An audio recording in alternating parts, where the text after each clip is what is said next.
Get rich fast with csgofast.com.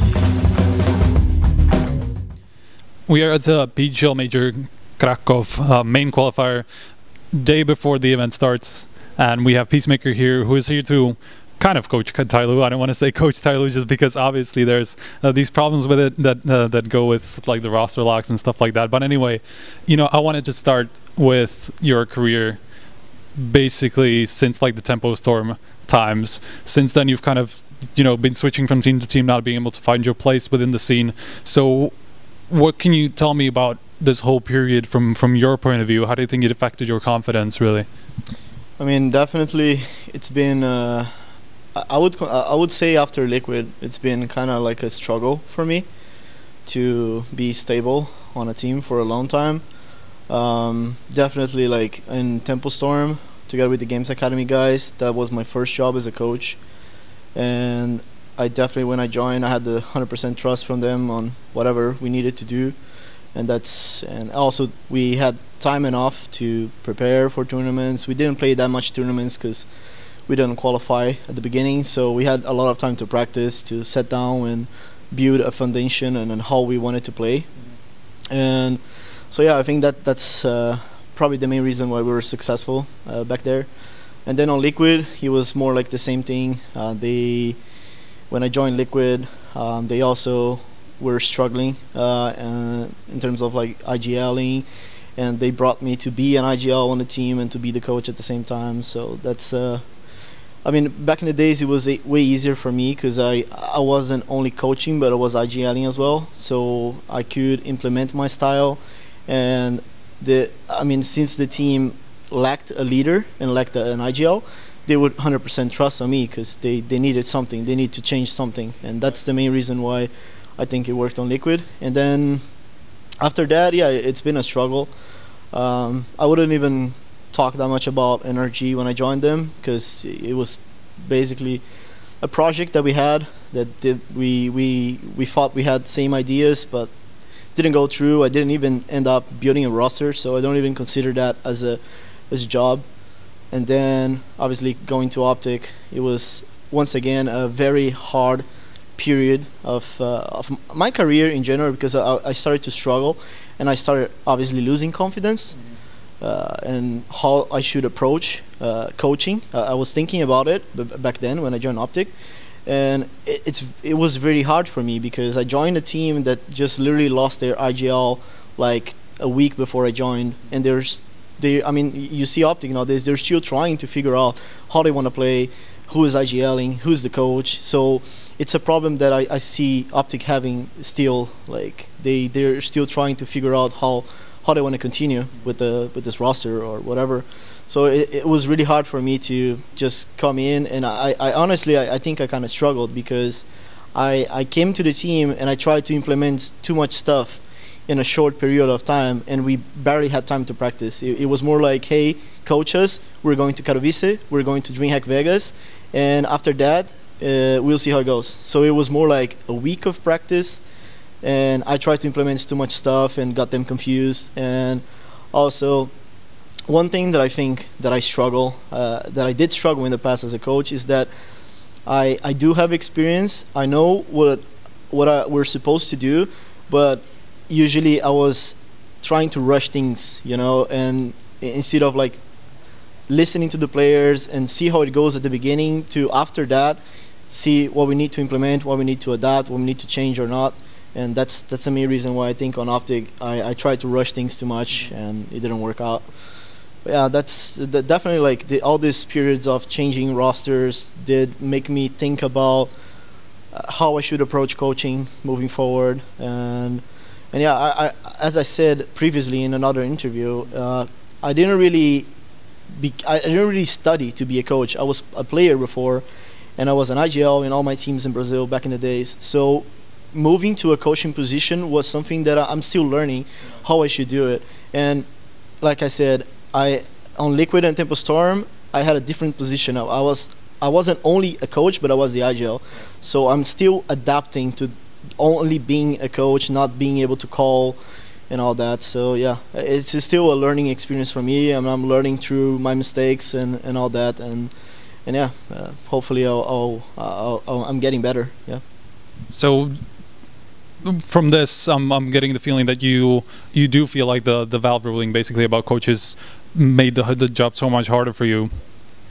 Yeah, the rule change affected me really hard. Not only me, but a lot of teams, and especially Liquid, because we had a foundation, we knew how we wanted to play. We just basically we just hit the finals of the major, and right after that we have a roster change. We bring Pim, and then this rule came up, and we had to change. Like, I had to stop calling, and then that's where I started to struggle a little bit. So yeah, the rule change affected me really hard. Not only in game and how I want to approach coaching, but just in general, like the team. It affected Liquid back in the days, and it affected me as well, because I was used to do something, and I had to get used to it. And I didn't really have after Liquid, I didn't really have a stable team to work with. So it was hard for me to figure out how I should do it. I was just basically trying to do whatever I did on Liquid and whatever I did on Temple Storm. I was trying to bring it to Optic, and I tried to bring it to Misfits, and it was pretty much it. Like, I think that what I need right now is to stay on a team and kind of learn how I should approach coaching moving forward, because definitely, like, the way I was doing back in the days is effective. But since I can't call anymore, I need to figure out like how to do it. And I think it's a great experience for me to now sit down and be on a team for a long time and figure out how to do it properly, because I've been struggling. Yeah. So, you know, speaking of what comes next now that you've at least temporarily joined TyLoo for these couple of tournaments, the main qualifier, Cologne, and potentially the major if you do go there. So, you know, how did this even come together? Because this seems like such an unlikely fit. You know, a Chinese team getting a coach who had been previously only working in North America, really.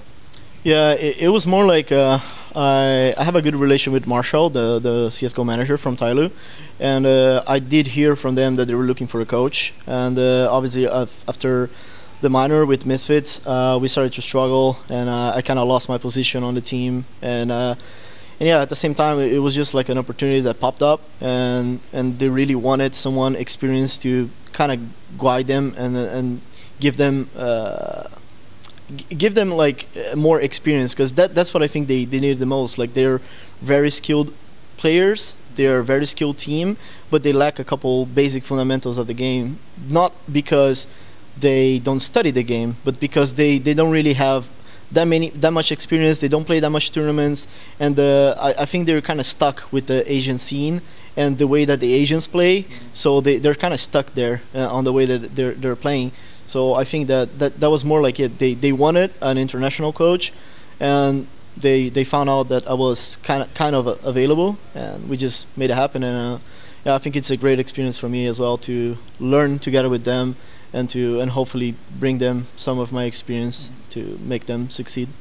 So how does even the communication work? Because obviously, from what I know, that the Chinese players don't really speak English very much. So does it go through like a translator, through Marshall, for example? Yeah, it goes through a translator. BnTeT, he speaks English. He's not fluent, but we can talk to each other. Somebody also speaks a little bit, but mainly it's Marshall. Like, Marshall is not only the manager, but he's the translator. So, for example, when we're going over anything, or when I have to adapt anything mid-game, or if I have to do preparations or anything, he has to be there 100% of the time, translating everything and making sure that everybody understands.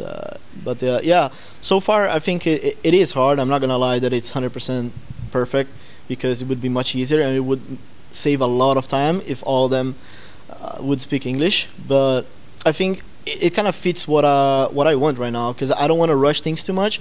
So having this time to go slow with them and don't change things too much, and kind of like take it easy and slowly teach them some of the things that I believe about how we should play the game and all that.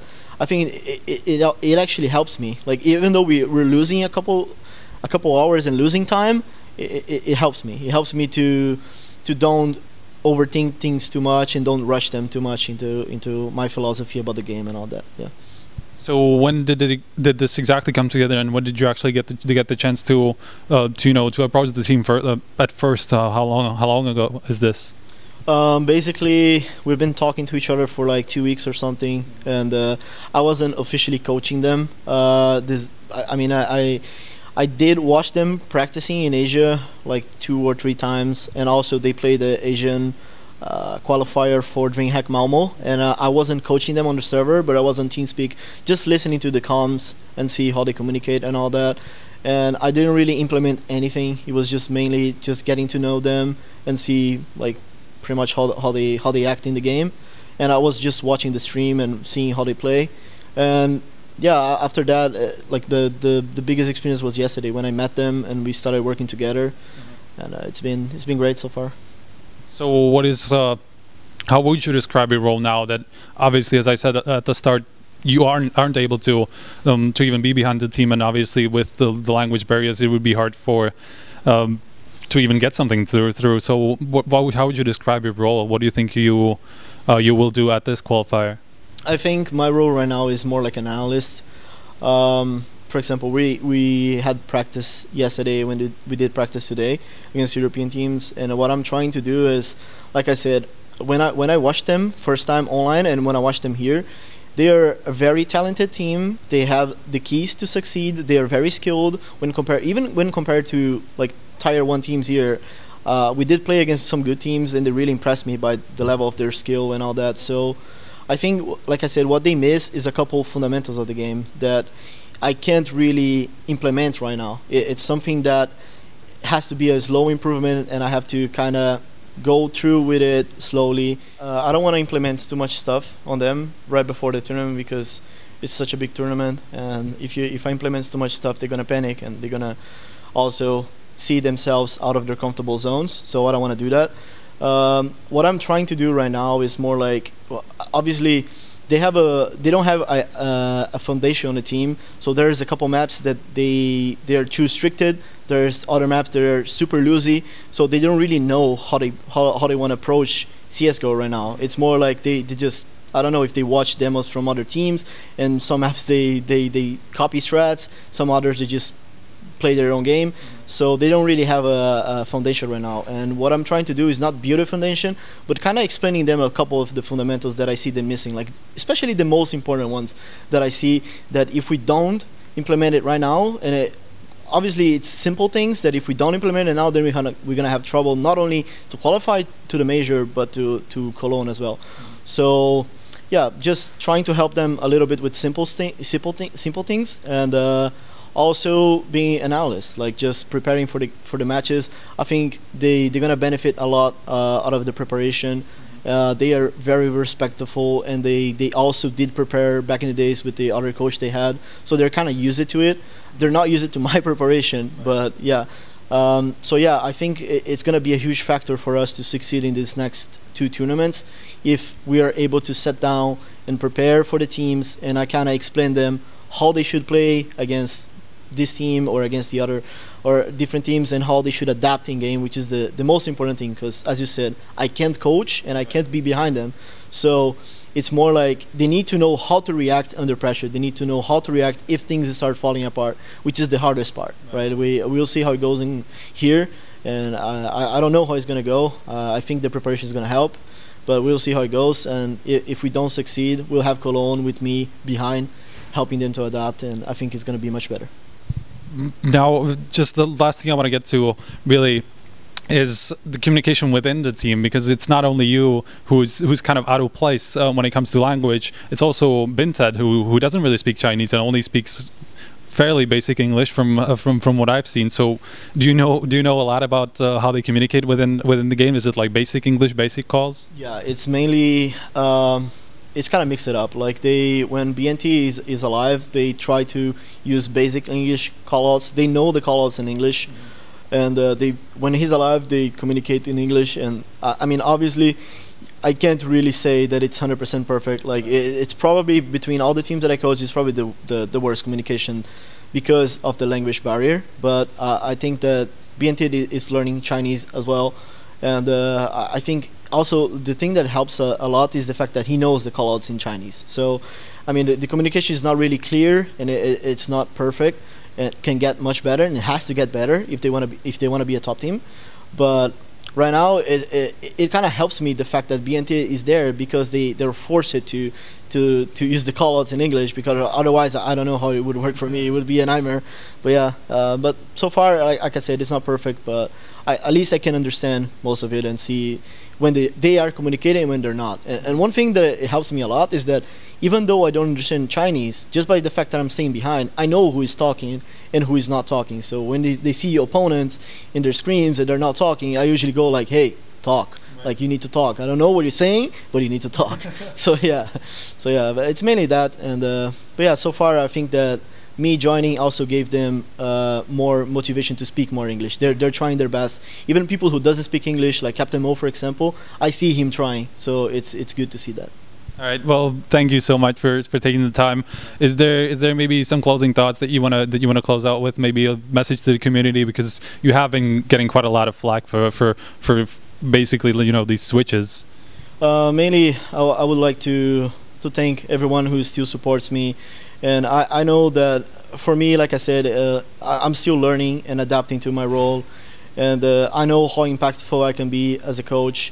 And even though a lot of people think that I'm a fake coach and I did struggle in the past and all that, like, I don't really judge them, because like part of the stories are not public and it cannot go public. But anyway, like, what I want from the community is that they trust on me. Like, I'm learning with my mistakes and I'm trying to do my best, as I always did, and I'll keep working hard. And you guys can expect me a different coach from now on, because I definitely, like, especially after I left Misfits, I did think about a lot of things and how I should approach coaching. So definitely you're gonna see a different Peacemaker moving forward. Different Peacemaker moving forward. Well, again, thank you so much. Now, this was only basically like a pre-interview for the main qualifier. I'm sure we're gonna come back tomorrow with some interviews after the matches, after some action actually takes place. So stay tuned.